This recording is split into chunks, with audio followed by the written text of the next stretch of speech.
اس پر پوری طرح قادر ہے، پوری طرح قدرت رکھتا ہے۔ فرمایا الذی خلق الموت، وہ جس نے موت کو خلق کیا، والحیات، اور جس نے زندگی کو بنایا، کس لیے؟ لیبلوکم ایکم احسن عملا، تاکہ تمہیں آزمائے کہ تم میں سے کس کا عمل بہتر۔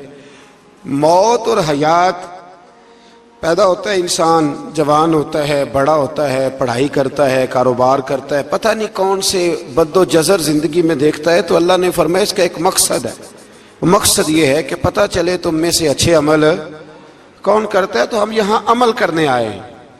قیامت کے دن جو بات ہوگی وہ اعمال کی ہوگی، مکان جائیداد کار کوٹھی کی بات نہیں ہوگی۔ تو اعمال، اچھا عمل، احسن عملہ کے تحت مفسرین نے لکھا ہے کہ کام نیکی کا جب بھی کرو ذرا زیادہ ہی اچھا کر کے کرو۔ وضو کرو تو سونا کر کے کرو، نماز پڑھو تو ذرا آج گئے پڑھنی جو ہے تو اب ذرا سونی کر کے پڑھو۔ قرآن شریف کی تلاوت کرو تو ذرا پیاری کر کے، ذرا میں مدرسے کے بچوں کے ساتھ کبھی کبھی بیٹھتا ہوں، ان سے بڑا کچھ سیکھنے کو ملتا ہے، تو کبھی کوئی بات ان کو کہنے کا بھی موقع ملتا ہے، تو میں انہیں کہا کرتا ہوں کہ ہمارے بزرگ، میری اماں جی جب قرآن مجید کھولتی تھی نا، تو جو وہ رنگ تھا نا بزرگوں کا، حالانکہ وہ حدیثوں میں ہم نے نہیں دیکھا، لیکن وہ کبھی ہم جا کے کوئی بات کرتے تھے نا، تو تلاوت کے دوران تو وہ جلدی سے منہ پہ انگلی رکھتی تھی کہ چپ کرو میں قرآن پاک پڑھ رہی ہوں، اور پھر شنیل کا غلاف، اور پھر اس غلاف کو علیحدہ چومنا، قرآن پاک کو علیحدہ چومنا، اور پھر اس کو ریل میں رکھنا، اور پھر کئی کر کے۔ تو ہم جو آج ہیں تو ہم اس عمل کو اتنا اچھا کر کے نہیں کرتے، بس ٹھیک ہے ہر وقت ہاتھ میں قرآن مجید رہتا ہے تو وہ رویہ نہیں، تو کام کرنا ہے تو اس کو کیا کریں؟ اچھا کر کے کریں، ذرا مزیدار کر کے کریں، عمل کریں تو ذرا بہترین عمل کریں۔ لیکن نبی کریم نے یہ نہیں فرمایا کہ میں تمہیں اخلاق سکھانے آیا ہوں، فرمایا میں اخلاق عالیہ کی تکمیل کرنے آیا ہوں، یعنی جو بڑا اخلاق ہے نا، احسن ترین عمل، اس کا میرے نبی پاک نے درس ارشاد فرمایا ہے۔ اس کا ایک صحابی نے پوچھا یا رسول اللہ صلی اللہ تعالی علیہ وسلم، بہترین عمل کون سا ہے؟ بہترین عمل؟ تو حضور نے فرمایا بہترین عمل اس بندے کا ہے عمر لمبی ہو پر کام سارے ہی اچھے ہوں، یعنی تو احسن طریقے سے زندگی گزارے، اچھے طریقے سے تیرا وقت گزرے۔ تو عمل جب بھی کرے نا، دیکھیں نا، صدقہ اور خیرات کرنا ہے تو تانگ آ کے بھی تو کرنا ہی ہے نا، اور غریب کو 10 چکر گھر میں لگوا کے بھی تو کرنا ہی ہے نا، اس کو 6 دفعہ ڈانٹ کے بھی تو کرنا ہی ہے، تو کرنا ہے تو لہذا صحیح کر کے کر دو۔ مطلب وہ گھر میں خاتون خانہ نے کپڑوں کے لیے پیسے مانگ لیے تو 1.5 گھنٹے کے لیکچر کے بعد بھی تو دینے ہی ہے نا، کیا خیال ہے آپ کا؟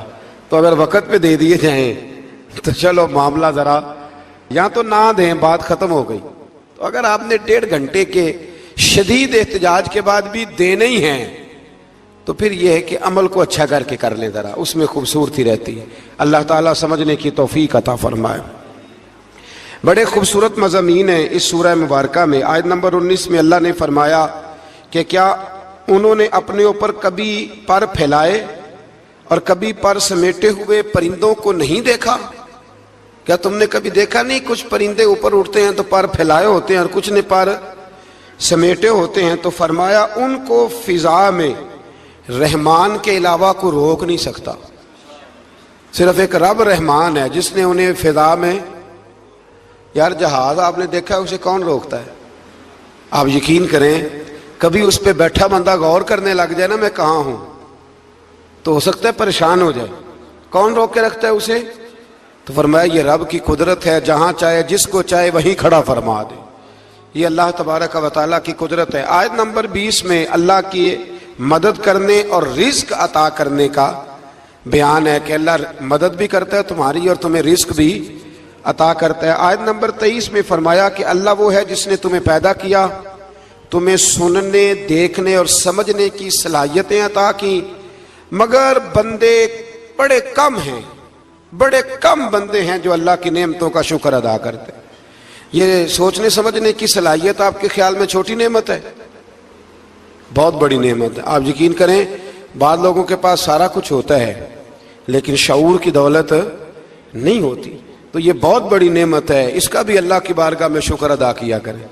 جب اللہ کوئی عقل شعور دے دے تو دوسروں کو بیوقوف سمجھنے کی بجائے نا اس نعمت پر اللہ کا شکر ادا۔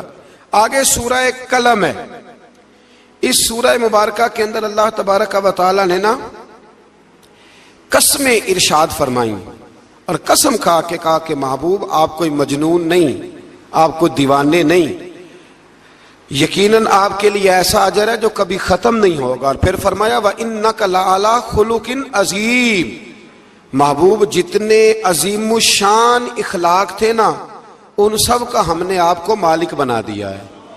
یہ اعلیٰ لفظ اصطلاح ہے، قبضے کے معنی میں آتا ہے عربی میں۔ فرمایا ہم نے آپ کو اخلاق عالیہ کا مالک بنا، جتنے اچھے اخلاق ہیں ان سب کا اللہ نے نبی پاک کو مالک۔ اور سب مفسرین نے بڑا کچھ لکھا، پر بریلی کے امام نے ایک جملہ لکھا تو بڑا ہی شاندار لکھا۔ اعلیٰ حضرت فرمانے لگے کہ اخلاق یہ نہیں کہ جو کام اچھا تھا وہ نبی کریم نے کیا ہے، بلکہ فرماتے ہیں جس جس کو حضور نے کر دیا وہ اچھا ہو گیا، جس جس کو حضور نے کر دیا وہ اچھا۔ فرماتے ہیں رسول کریم کا مسکرانا بھی اچھا ہی ہے، اور کبھی دین کی مخالفوں پر ناراض ہونا بھی اچھا ہی ہے۔ نبی پاک علیہ السلام کا بدر میں تلوار اٹھانا بھی اچھا ہے، اور رسول کریم صلی اللہ تعالی علیہ وسلم کا فتح مکہ کے دن معاف کر دینا بھی، یہ سارا کچھ ہی اچھا ہے۔ بس جس کو حضور جب کرتے گئے وہ اچھا ہوتا گیا۔ اور حضرت عائشہ صدیقہ رضی اللہ تعالیٰ عنہ سے جب کسی نے پوچھا تھا کہ بتائیے نبی کریم علیہ الصلوۃ والسلام کے اخلاق عالیہ کیسے تھے، تو حضرت عائشہ صدیقہ کہنے لگی تم نے قرآن نہیں پڑھا؟ سارے اخلاق جو قرآن میں ہیں وہ سارا میرے رسول پاک کا اخلاق ہی ہے، وہ سارا میرے نبی کریم علیہ السلام کا اخلاق ہی ہے، وہ سارا اخلاق ہے رسول پاک سید عالم صلی اللہ تعالی علیہ وسلم۔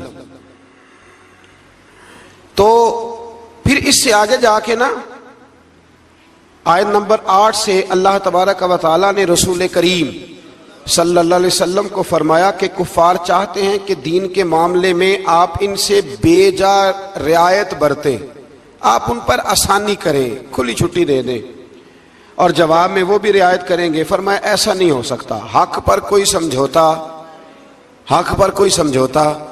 نہیں ہو سکتا۔ اس کے بعد ایک دشمن رسول صلی اللہ علیہ وسلم، مفسرین نے اس کا نام ولید بن مغیرہ لکھا ہے، اس نے نبی پاک علیہ السلام کی گستاخی کی تھی، تو اللہ نے اس کے 9 عیب 9 کبھی باتیں قرآن میں بیان کی، بڑی باتیں ارشاد فرمائی۔ فرمایا جھوٹی قسمیں کھاتا ہے، نکتہ چینیاں کرتا ہے، سخت منع کرنے والا ہے بلائی سے، اور حد سے بڑھنے والا ہے۔ اور آخر میں فرمایا اتلم بعد ذالک الزنیم، فرمایا یہ نہ ہے ہی بد اصل، اس کی اصل میں ہی مسئلہ ہے۔ یہ کتنی سخت بات ہے، جب نبی کریم کے بے ادب کی بات ہوتی ہے تو پھر باتیں سخت ہی ہوتی ہیں۔ یہ قرآن مجید نے سخت باتیں فرمایا کہ یہ اس کی اصل میں ہی مسئلہ ہے محبوب۔ اس نے ایک بات کی تو اللہ کریم نے 9 اس کی کبھی اوصاف بیان فرمائے۔ اس لیے اعلیٰ حضرت نے کہا تھا دشمن احمد پہ شدت کیجئے، دشمن احمد پہ شدت کیجئے، ملحدوں سے کیا مروت کیجئے، شرک ٹھہرے جس میں تعظیم حبیب، اس برے مذہب پہ لعنت کیجئے، اس برے مذہب پہ لعنت کیجئے، اور جو نہ بھولا ہم غریبوں کو رضا، ذکر اس کا اپنی عادت کیجئے۔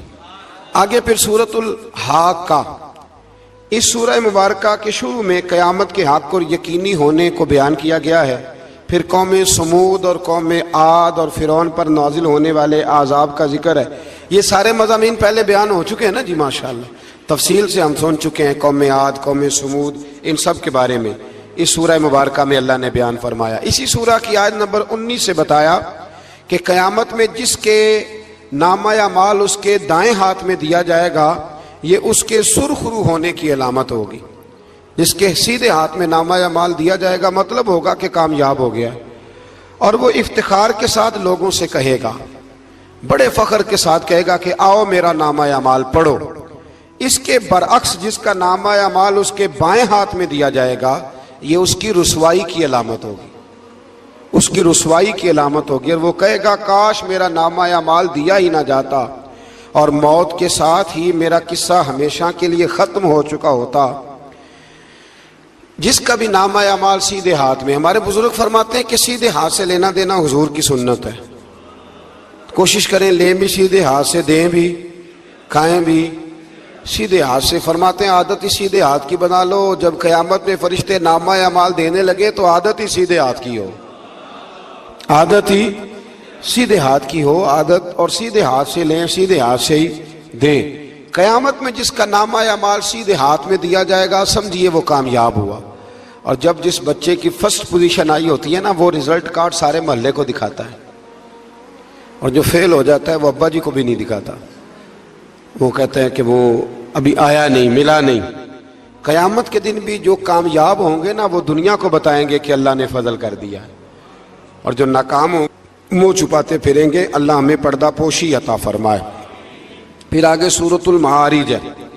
اس سورت کے شروع میں ہی عذاب قیامت کا ایک بار پھر بیان ہے کہ حشر کا ایک دن 50,000 سال کے برابر ہوگا، آسمان پگھلے ہوئے تانبے کی طرح ہو جائے گا، اور پہاڑ دھنی ہوئی رنگین اون کی طرح ہو جائیں گے، کوئی کسی کا پرسان حال نہ ہوگا۔ اس وقت مجرم یہ تمنا کریں گے کہ بیوی بھائی رشتہ دار، بیوی بھائی رشتہ دار اور تمام اہل زمین سب کو اپنا فدیہ دے کے اپنی جان چھڑا لیں، سب کو دھونس دے آگ میں لیکن اپنی جان چھڑا لیں۔ اس دن انسان کا یہ حال ہوگا۔ یہ جو کچھ لوگ، میں نے پہلے بھی کہا تھا کہ کچھ لوگ نا مذاق اڑاتے ہیں قیامت کے عذاب کا، قبر کے عذاب کا، یہ بات درست نہیں ہے۔ دیکھیں نا کہ اللہ تعالیٰ نے قرآن مجید کی واضح آیات میں عذاب کا ذکر فرمایا ہے۔ کیوں فرمایا ہے؟ کہ لوگ اس عذاب سے ڈرے، اس سے بچنے کے لیے تیاری کریں، یہ بیان فرمایا۔ اب یہاں لوگ مذاق اڑاتے ہیں معاذ اللہ تعالیٰ، کہتے ہیں دیکھو جی فلاں مولانا کہہ رہے تھے بچھو آئیں گے تو یہ ہوگا۔ خدا کے بندو، مولانا کون ہوتے ہیں؟ مولانا کون ہوتے ہیں یہ بات کرنے والے؟ یہ تو حدیثوں میں آئی، قرآن مجید کی آیات میں آئی۔ آپ مذاق نہیں اڑائیں بلکہ کوشش کریں کہ اللہ تبارک و تعالی ہمیں سمجھنے کی توفیق عطا فرمائے۔ پھر آیت نمبر 19 سے انسان کے کم حوصلہ ہونے، مصیبت کے وقت گھبرا جانے اور نفع پہنچنے کی صورت میں بخل کرنے کا ذکر ہے۔ فرمایا بڑے کم حوصلے والا ہے، مصیبت کے وقت گھبرا جاتا ہے، اور اگر اسے ہم نفع دیں نا تو جب نفع ملے تو چاہیے تھا نا سخاوت کرتا، تو اس وقت کیا کرتا ہے؟ بخل کرتا ہے، کنجوسی کرتا ہے۔ اللہ فرما رہا ہے، نبی پاک علیہ الصلوۃ والسلام نے فرمایا یہ جو سخی ہوتا ہے نا، فرمایا یہ سخی بندوں کے دل کے قریب بھی ہوتا ہے، اللہ کے قریب بھی ہوتا ہے، اور جنت کے قریب بھی ہوتا ہے۔ اور فرمایا یہ جو بخیل ہوتا ہے نا، بخیل یہ بندوں سے بھی دور ہی ہوتا ہے، بندوں سے بھی دور ہے، جنت سے بھی دور ہے، اور اللہ تبارک و تعالیٰ کے قرب سے بھی دور ہے۔ اور حضور فرماتے ہیں جب صبح سورج طلوع ہوتا ہے تو فرشتہ دعا کرتا ہے اللہ سخی کو زیادہ عطا فرما، اور کہتا ہے یا اللہ جو کنجوسی کرے نا اس سے روک لے، اسے نہ دے، اس لیے کہ جب وہ نہیں دے رہا۔ بڑی خوبصورت مثال علامہ اسماعیل حقی نے لکھی ہے۔ آپ فرماتے ہیں کنویں سے سارا پانی ختم ہو جائے تو نیچے سے تازہ آ جاتا ہے، اور اگر پانی ختم نہ ہو اندر ہی پڑا رہے تو باسی ہو جاتا ہے۔ تو ایسا ہونا چاہیے کہ ایک دفعہ سارا پانی ختم، میں آپ کو سارا مال صدقہ کرنے کو نہیں کہہ رہا، لیکن حضرت ابوبکر صدیق نے کئی دفعہ یہ کام کیا، ہجرت کی رات بھی سارے پیسے ہی لے گئے، تبوک کے دن بھی سارے پیسے خرچ کر دیے، حضور نے اعلان کیا تو سارے پیسے ہی۔ مولانا حسن رضا صاحب فرمایا کرتے تھے اعلیٰ حضرت کے بھائی، بیاں ہو کس زبان سے مرتبہ صدیق اکبر کا کہ محبوب خدا محبوب ہے صدیق اکبر کا، اور لٹایا راہ حق نے گھر کئی بار اس محبت سے کہ لٹ لٹ کر حسن گھر بن گیا صدیق اکبر کا، لٹ لٹ کر حسن گھر بن گیا صدیق اکبر کا۔ تو کنجوسی سے بچنے کی کوشش کریں۔ ہاں اسلام فضول خرچی سے منع کرتا ہے، فضول خرچی نہیں کریں، لیکن جہاں خرچ کرنا ہو وہاں سے کنجوسی بھی نہ کریں۔ پھر اس سے آگے سورہ نوح کا ذکر ہے۔ اس سورہ کے شروع میں ہی نوح علیہ السلام کا اپنی قوم کی طرف مبعوث ہونے پر قوم کو اللہ کی عبادت کی دعوت دینے اور گناہ چھوڑنے کا ذکر ہے۔ پھر حضرت نوح علیہ السلام نے جو اپنی قوم کے بارے میں اللہ سے فریاد کی کہ اللہ یہ نہیں مانتے، پھر عذاب آیا، تو اس ساری بات کا اللہ نے سورہ نوح کے اندر ذکر فرمایا۔ پھر آگے سورۃ الجن ہے، سورہ جن۔ میں نے آپ کو پچھلے کچھ اسباق میں بھی بتایا تھا کہ جن نبی کریم علیہ السلام کے غلام تھے، حضور کا کلمہ پڑھتے تھے۔ جنات مسلمان ہوتے ہیں، بلا وجہ کسی کو تنگ نہیں کرتے۔ ہمارے ہاں جتنا شور ہے نا جنات کے آنے کا، اتنے آتے نہیں، اتنا کالا جادو ہوتا نہیں جتنا کہ ہم لوگوں نے سمجھ لیا ہے۔ قرآن مجید کی آخری 2 سورتیں پڑھیں، اللہ اپنی رحمت فرمانے والا ہے، اللہ کرم نوازی کرنے والا ہے۔ اس صورت میں اس امر کا بیان ہوا ہے کہ جنات جو تھے وہ عالم بالا میں خبروں کی سن گن کے لیے، خبریں تلاش کرنے کے لیے جایا کرتے تھے، مگر اب وہ وقت آ گیا ہے کہ عالم بالا میں ان کا داخلہ بند کر دیا گیا ہے۔ ایک وقت تھا کہ جنات خبریں سننے گننے کے لیے چلے جاتے تھے، اب ان کا داخلہ اب وہاں کی خبریں بتا سکتے، یعنی کوئی بابا جی اگر کہہ دینا کہ مجھے جن نے بتایا ہے کہ تیری اتنی روزی ہے، اتنی باندھ ہے، تب تو مر جائے گا، تو یہ بات اس لیے درست نہیں کہ اب جنوں کا وہاں جانا ویسے ہی بند ہو گیا۔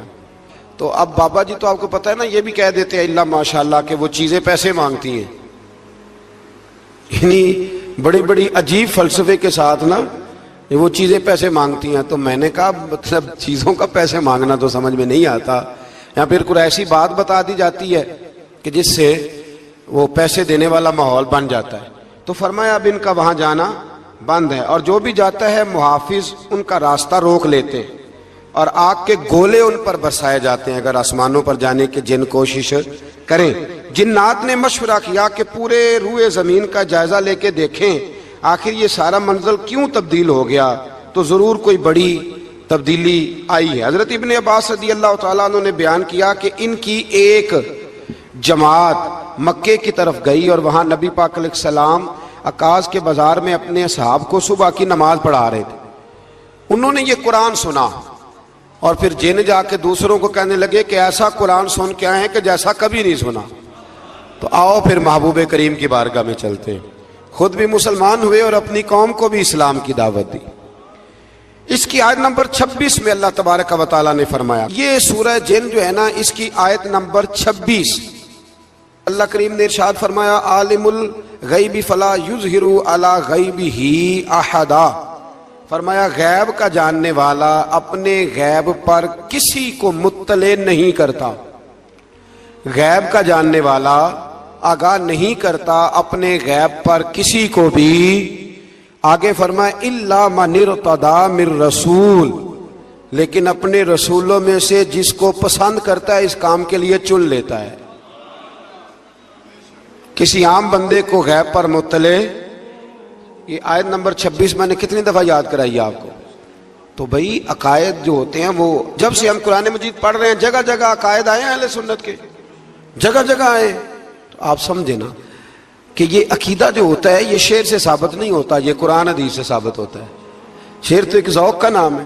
تو فرمایا عام آدمی کو اللہ غیب پر اطلاع نہیں دیتا، پر اپنے رسولوں میں سے جس کو چاہتا ہے اس کام کے لیے چن لیتا ہے۔ تو بتائیے نبی پاک سے بڑھ کے بھی اللہ کسی کو چاہتا ہے؟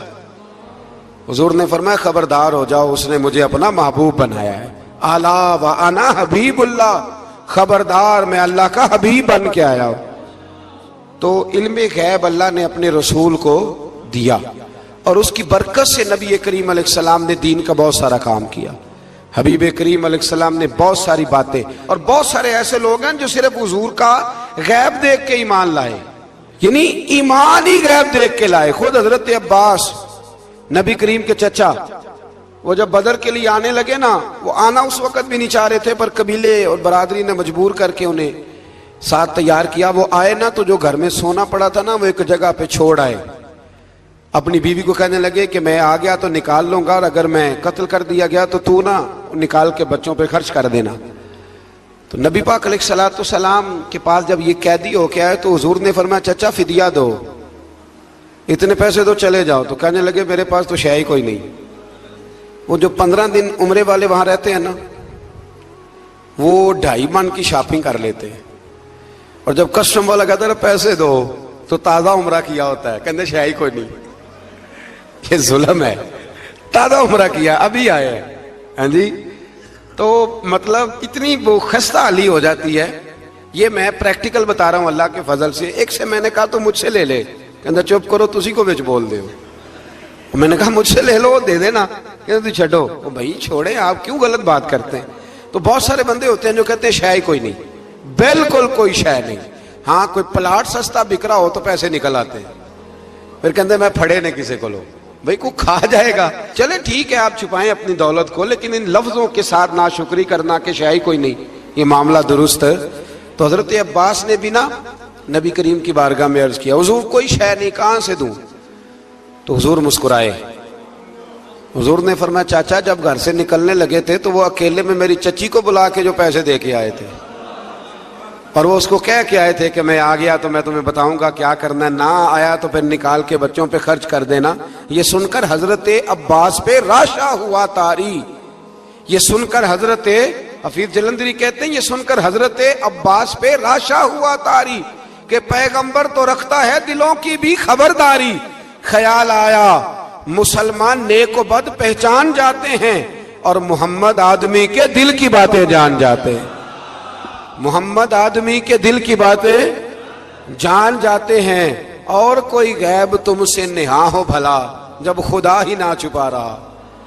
تم پر کروڑوں درود و سلام جب خدا ہی نہ چھپا رہا. کتنی عجیب بات ہے.